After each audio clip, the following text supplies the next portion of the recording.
થરાદની અંદર મોક ડ્રીલનું ચુસ્તપણે પાલન કરવામાં આવ્યું છે અને થરાદની અંદર સંપૂર્ણ આખી થરાદ સિટીની લાઇટો બંધ છે. તમે સામે જોઈ શકો છો. સામે મારો હાથ નહીં દેખાય પણ સામે જ્યાં દીવો થાય છે તે જગ્યાએ એ ગોળો થાય તે જગ્યાએ એક સોસાયટી છે તેની સંપૂર્ણ લાઇટ બંધ છે. સામે ટાવરની લાઇટ છે અને સામે ત્યાં ગાડી જઈ રહી છે ત્યાં ભારતમાલા બ્રિજ છે. બ્રિજની પણ લાઇટ સંપૂર્ણ રીતે બંધ કરવામાં આવેલ છે અને આ સાઈડ આખી સોસાયટીની અંદર જે અમુક જેવા છે જે લાઇટ ચાલુ છે, બીજી સંપૂર્ણ લાઇટ બંધ છે. સામે દૂર દૂર સુધી લાઇટ નહીં દેખાય આપણને અને આપણા અહીં નકશ ઊભો છે તો પણ બિલકુલ દેખાતું નથી અને સંપૂર્ણ ચુસ્તપણે પાલન કરવામાં આવ્યું છે અને દરેકને મોક ડ્રીલનું પાલન કરવું જ જોઈએ.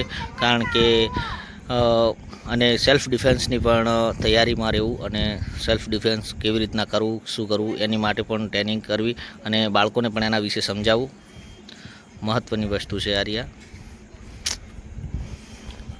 તો મિત્રો, તમે જેમ વિડીયોમાં જોયું એવી રીતના સંપૂર્ણ ગુજરાતની અંદર, સંપૂર્ણ ભારતની અંદર અને અત્યારે બધી જગ્યાએ મોક ડ્રીલના ટેસ્ટ ચાલુ છે અને અત્યારે જ્યાં સાયલેન્સર, જે જિલ્લાની અંદર સાયલેન્સર ફાળવવામાં આવે છે એ જિલ્લાની અંદર સાયલેન્સર વાગી ગયા. જે જિલ્લાની અંદર કહેવામાં આવ્યું છે, બનાસકાંઠાની અંદર 8:30 થી 9ની અંદર કહેવામાં આવ્યું હતું, તો અહીંયા પણ સાયલેન્સર, બનાસકાંઠાનો જિલ્લાનું મુખ્ય મથક છે પાલનપુર, તો ત્યાં પણ સાયલેન્સર વાગ્યું હશે. અને અત્યારે હું થરાદથી છું અને થરાદની અંદર પણ મોક ડ્રીલનું ચુસ્તપણે પાલન કરવામાં આવી રહ્યું છે.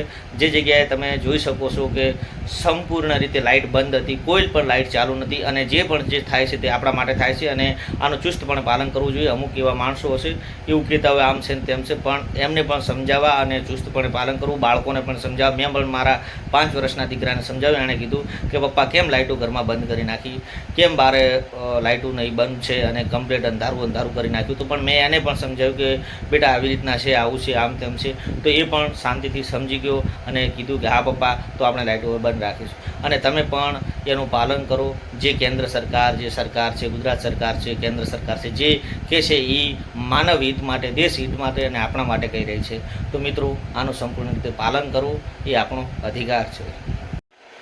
મિત્રો, મોક ડ્રીલ એટલા માટે કરવામાં આવે છે કે આવનારા સમયની અંદર માનો કે યુદ્ધની સ્થિતિ થાય અને દુશ્મન આપણી ઉપર અટેક કરે, હવાઈ અટેક કરે, ત્યારે મોક ડ્રીલને કારણે પહેલાંથી જ સાયલેન્સર વાગતું હોય છે અને આપણને ખબર પડી જતી હોય છે કે યુદ્ધની તૈયારી છે તે આપણા ઉપર અટેક કરવાના છે. એટલે આપણે ઘરની લાઇટ, સંપૂર્ણ લાઇટો બંધ કરી અને ઘરની અંદર રહેવાનું અથવા સુરક્ષિત જગ્યા ઉપર જતું રહેવાનું, જે જગ્યાએ કોઈ આપણને દેખી ન શકે એવી જગ્યાએ, અને ઘરની અંદર જ રગબગતું રહેવાનું હોય છે અને તેવી રીતે દુશ્મનને ખબર ના પડી શકે કે આ જગ્યાએ કોઈ વિસ્તાર છે જ્યાં કોઈ માનવ રહે છે. એટલા માટે મોક ડ્રીલનું ટ્રાયલ કરવામાં આવ્યું હતું અને જેનાથી આપણને ખબર પડી શકે એટલા માટે સુરક્ષિત રહેવું ખૂબ જરૂરી છે.